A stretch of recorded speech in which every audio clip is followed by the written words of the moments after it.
Bonsoir chers téléspectateurs de l'œil du peuple au Kassa TV, bienvenue dans votre édition de ce vendredi 5 avril 2024 à la présentation Jean Piaget Bakatopedia.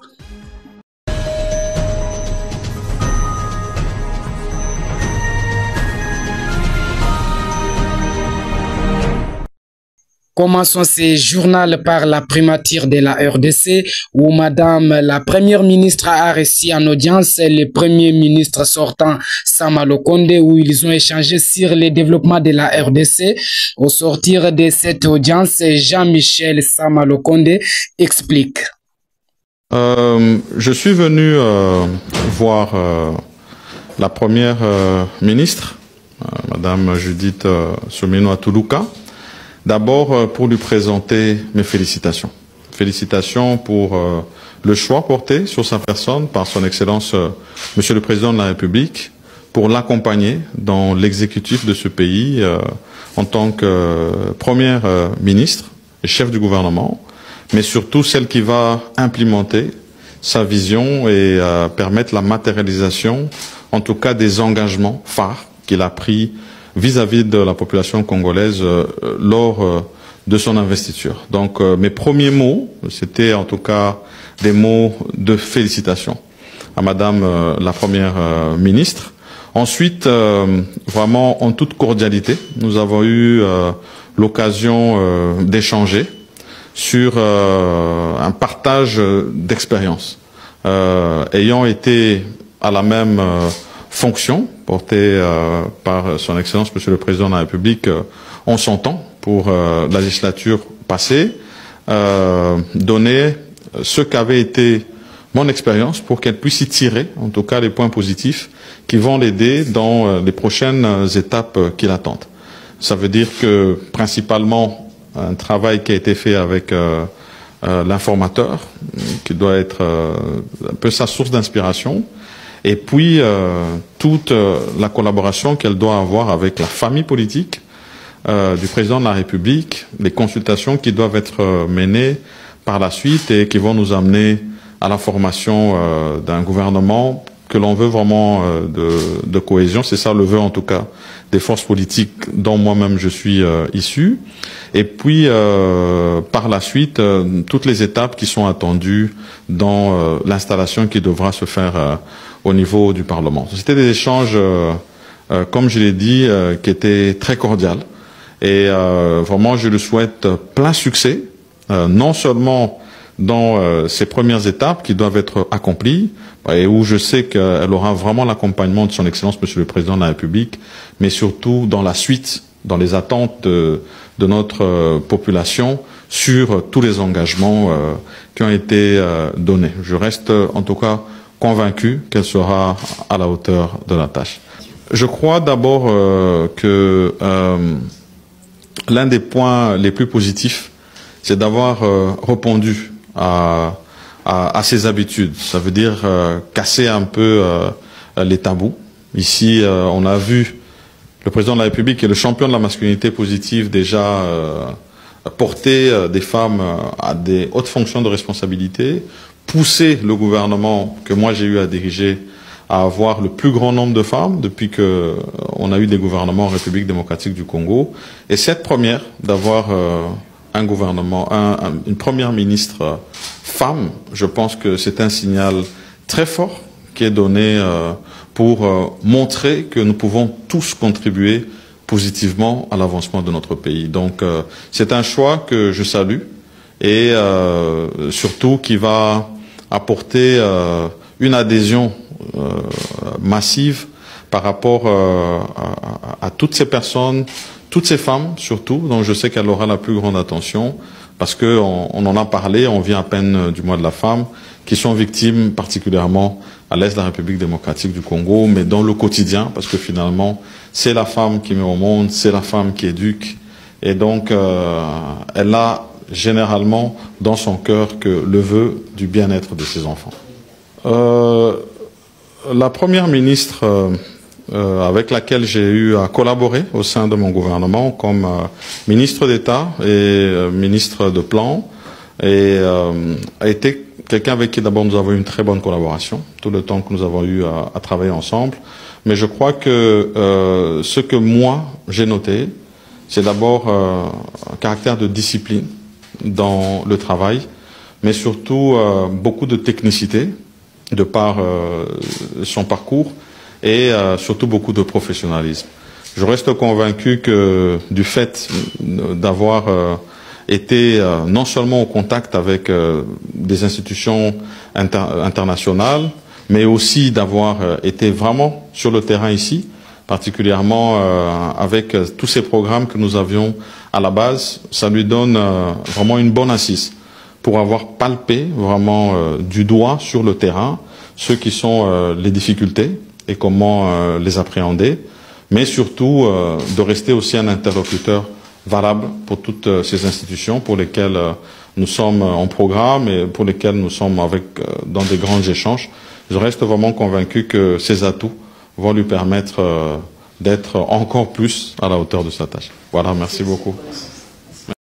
Toujours à Kinshasa, où plusieurs députés provinciaux du Kasaï central ont réitéré leur soutien à la candidature du gouverneur John Kabeya Chikayi, qui est candidat à sa propre succession. Je vous prie de suivre ces reportages.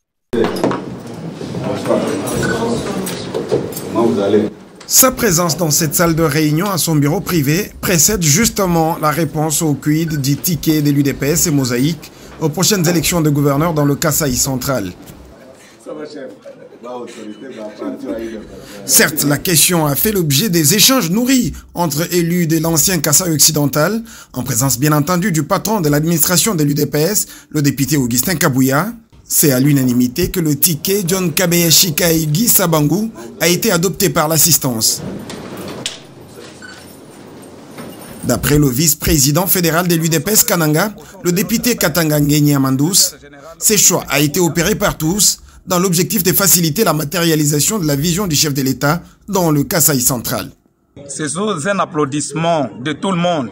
Je crois que les téléspectateurs ont vu comment est-ce que tous les députés ont été très contents de pouvoir accompagner John Kabeya Chikayi en tant que l'unique candidat de cette grande famille UDPS. Nous nous sommes retrouvés autour de notre père, qui est le secrétaire général Augustin Kabouya, le gestionnaire au quotidien du parti. Tous les députés de la province du Kasaï central, élus sur la liste de l'UDPS et des Mosaïques, c'est-à-dire cette grande famille de l'UDPS, se retrouver autour de son chef pour jubiler de la victoire et aussi planifier comment gérer la province de manière à rendre honneur au chef de l'État. Et pour cela, tous les sujets ont été abordés et on nous a présenté le candidat de l'UDPS qui est John Kabeya Chikayi et son adjoint qui est Guy Sabang. Tous deux de la famille UDPS et Mosaïque. On s'est retrouvés, on s'est réunis, on a pris la ferme décision de pouvoir faire élire le gouverneur John Kabeya Chikayi afin de matérialiser la vision du chef de l'État. Et le CG nous a aussi demandé de pouvoir accompagner les tickets gagnants John Kabeya Chikayi et son adjoint dans tous les projets à impact visible afin de redonner sourire aux lèvres du peuple centre kasaïen. Mais tout n'est pas encore fini, car les élus au sein de la famille politique UDPS dans le Kasaï central ont un devoir de désigner dans les prochains jours celui qui devra présider aux destinées de l'organe délibérant de cette province. Nous avons encore ce problème-là de la gestion des ambitions. Nous allons nous retrouver plus tard. Ici, c'était d'abord le problème au niveau du sommet de la province. Maintenant, il nous reste ce deuxième devoir.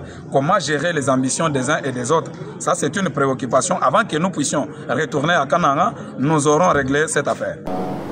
En attendant, John Kabeya, affectueusement appelé Wanzambi, et son colistier qui est l'élu de Luisa, peuvent compter sur la bénédiction du chef du parti au pouvoir, Augustin Kabouya, pour une victoire certaine lors de la gouverneurale prévue pour le 28 avril prochain.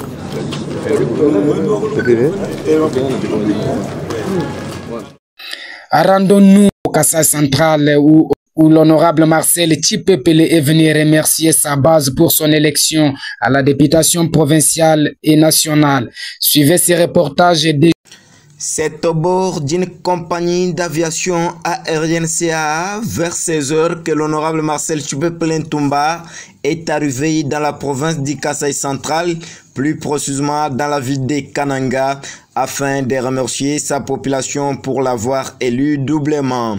Prenant le temps de saluer les différentes personnalités venues à son accueil, l'élu de Kananga a pris chemin vers le centre-ville.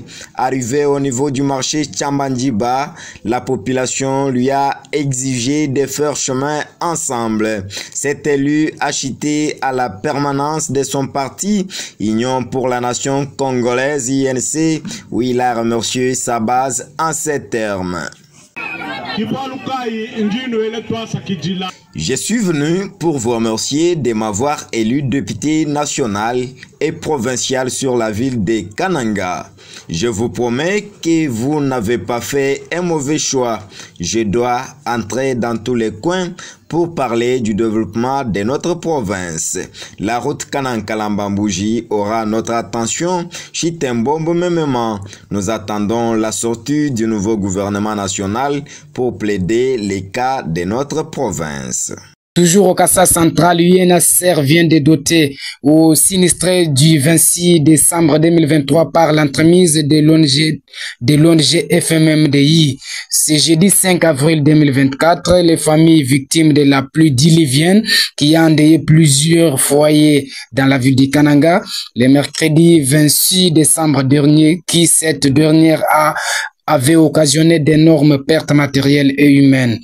Plusieurs foyers ont eu ce jeudi 4 avril d'une assistance humanitaire grâce à l'appui du Haut Commissariat des Nations Unies pour les réfugiés UNHCR.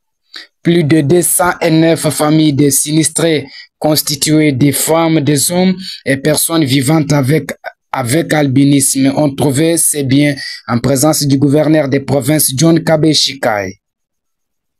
Dans son intervention, le chef du bureau du INHCR dans l'espace du Grand Kassai, Jacques Djangondu, qui a remercié son partenaire FMMDI pour un travail d'arrache-pied réalisé dans l'identification des sinistres et a également formulé le vœu de voir les biens distribués contribue autant soit peu à la résilience des familles touchées.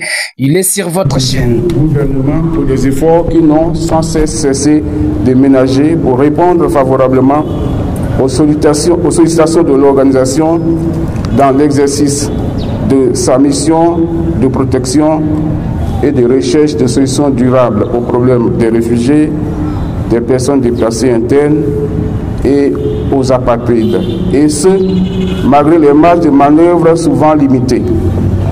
Le HCR apprécie à haute et juste valeur cette bonne collaboration. Pour en venir à l'objet de la présente cérémonie, permettez-moi d'exprimer à nouveau les sincères condoléances de Madame la représentante au gouvernement du Kassai central et à sa population. Ensuite, à l'ensemble de tous les partenaires qui sont ici, suite aux pluies diluviennes qui se sont abattues sur la localité, sur les différentes communautés et les différentes populations du Kassai central le 26 dernier, occasionnant le 26 décembre dernier, occasionnant d'énormes pertes en vies humaines et matérielles. Que l'Éternel accorde le repos à l'âme de ceux qu'il a rappelés dans ces circonstances aussi douloureuses. Excellence, Monsieur le Gouverneur, pour ce qui est de la couverture des besoins matériels suscités par cet événement douloureux du 26 décembre 2023, le HCR voudrait ici sincèrement remercier les bonnes volontés qui se sont déjà manifestées, à commencer par votre gouvernement. Nous saluons également les donateurs divers qui sont déjà intervenus, au nombre desquels nous avons les partenaires du système des Nations Unies et des ONG. Le HCR n'a cessé de coordonner avec ses partenaires la bonne coordination des assistances humanitaires. Dans ce cadre-là, c'est cette collaboration au sein du relais humanitaire du Kasaï, du Grand Kasaï et du Kasaï central en particulier, composé des agents du système des Nations Unies et des ONG humanitaires qui nous permet aujourd'hui, à l'occasion de cette cérémonie, de pouvoir nous intéresser au groupe résiduel de la catégorie des plus vulnérables, constitué de 209 familles. Nous remercions notre partenaire FMDI qui a travaillé d'arrache-pied pour pouvoir confectionner la liste des familles concernées. Cette donation se résume en 209 kits composés d'articles non alimentaires, à savoir des nattes, des couvertures, des ustensiles de cuisine, des seaux et des jerrycans. Je voudrais ici formuler le vœu que ces articles puissent, un tant soit peu, contribuer à la résilience des familles destinataires, que je salue au passage. Je voudrais également formuler à l'endroit de l'Éternel Dieu la prière de préserver la population congolaise en général et celle du Grand Kasaï en particulier, non encore remise des effets douloureux des différents conflits et d'autres événements douloureux, fussent-ils du fait des êtres humains ou des catastrophes naturelles. Excellences, Monsieur le Gouverneur, chers partenaires, chers représentants des familles sinistrées, je voudrais ici à nouveau vous remercier pour votre attention et vous souhaiter une bonne communion et une agréable journée. Je vous remercie. Pour sa part, la directrice pays de l'ONG FMMDI, Madame Nathalie Kambale-Loussé, qui a contribué à la matérialisation de cette activité humanitaire après plusieurs cris de détresse en faveur des sinistres auprès des partenaires en collaboration avec les ministres des Affaires humanitaires, dit être très flatté de voir cet acte se concrétiser qui favorise une bonne répartition aux bénéficiaires selon leur catégorie. Je vous propose de suivre Nathalie Kambale-Loussé sur votre chaîne. Excellence, Monsieur le gouverneur de province, leurs excellences, distingués invités, je pense que pour moi ce n'est pas un discours, c'est juste dire infiniment merci au gouverneur de province qui a accepté lui-même de présider cette cérémonie. Au nom de toutes les femmes, les hommes, les filles qui sont ici, nous vous disons sincèrement merci. Merci parce que nous disons encore au ACR qui n'a pas tergiversé à votre cri. Je pense que le gouvernement avait demandé aux partenaires, aux personnes de bonne volonté qui pouvaient soutenir les personnes sinistrées. Voilà, aujourd'hui le ACR est venu. Moi je pense que ça fait partie aussi de vos résultats de demande que vous avez fait. Nous voulons aussi dire merci à toutes les femmes qui sont ici parce que c'est vrai, il y avait des équipes qui sont descendues sur place pour identifier les femmes. Au-delà des équipes, il y a aussi les femmes qui sont venues s'identifier chez nous. Je pense qu'il y avait eu déjà beaucoup d'appui que le gouvernement avait donné pratiquement 2 fois. Il y a aussi d'autres partenaires qui avaient déjà donné quelques appuis. Mais ici, Excellence, nous avons la catégorie des femmes et des filles différentes et aussi des hommes.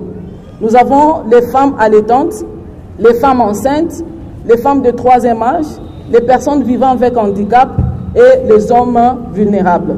Aujourd'hui, nous allons remettre ce kit Excellence. On s'excuse parce qu'il y en a beaucoup qui sont en train de venir, mais le kit est constitué de 951 couvertures, 534 seaux de 10 litres, 441 seaux de 15 litres, 418 bidons d'eau, 281 kits de cuisine. Il y a de casseroles, des assiettes, des gobelets, de louches, de poêles et tout. et nous avons 951 NAT. Ces kits seront distribués par les ménages que vous voyez. Nous avons identifié 209 ménages. Je pense sur la supervision du ministre des Affaires humanitaires. Je pense que nous avons travaillé pour régulariser les listes que le gouvernement avait et les listes que nous avons pour qu'il n'y ait pas de doublons. Voilà pourquoi vous avez cet échantillon. Excellent, je ne vais pas vous prendre beaucoup de temps. Peut-être vous pouvez donner symboliquement aux femmes qui vont bénéficier. On va appeler peut-être 3 personnes seulement. Une personne vivant avec albinisme, une personne vivant avec handicap, une femme enceinte, une femme allaitante. Rappelons que cette assistance du UNHCR aux victimes arrive après un appui financier porté par le gouvernement central de la RDC à travers la Caisse de solidarité nationale et de gestion humanitaire des catastrophes. Chutons avec ce journal au Nord Kivu où l'explosion d'une grenade d'origine anti-inconnue dans le site des déplacés de Kachaka. Suivez ce reportage de Josué Mouvungato, notre correspondant depuis Goma. L'insécurité dans les sites des déplacés autour de la ville de Goma, nous sommes en province de Nord-Kivu, à l'est de la République démocratique du Congo, continue d'être au rendez-vous. L'ennemi a une explosion d'une grenade d'origine non identifiée la soirée du jeudi 4 avril 2024 vers 20h15. Nous sommes au sein des sites des déplacés de Kachaka Bindu à l'ouest de la ville de Goma dans le quartier Mugunga, signifiant qu'au moins 3 personnes ont connu la mort et plus de 6 autres blessés. Sur le terrain, le témoignage d'une mère d'un enfant parmi les victimes. Shida tuliweza pata kwa siku wa jana, tulikuwa na ikala wakati tu tumevisha chakula kukula. L'incident s'est produit pendant la soirée d'hier quand on s'est préparé pour manger avec mes enfants. Nous avons entendu l'explosion d'une grenade subite à l'extérieur.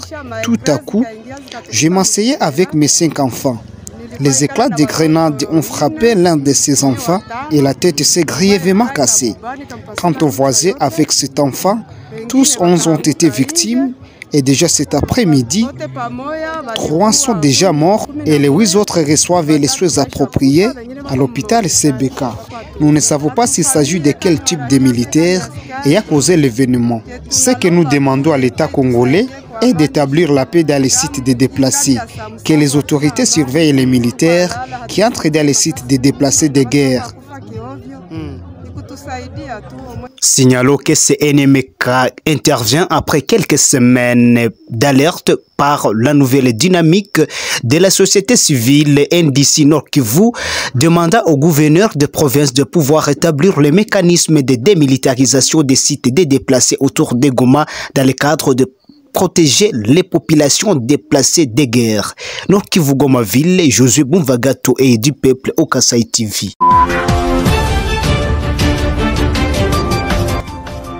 Mesdames et messieurs, c'est la fin de cette édition. Partagez et n'oubliez pas de vous abonner pour ne rien manquer.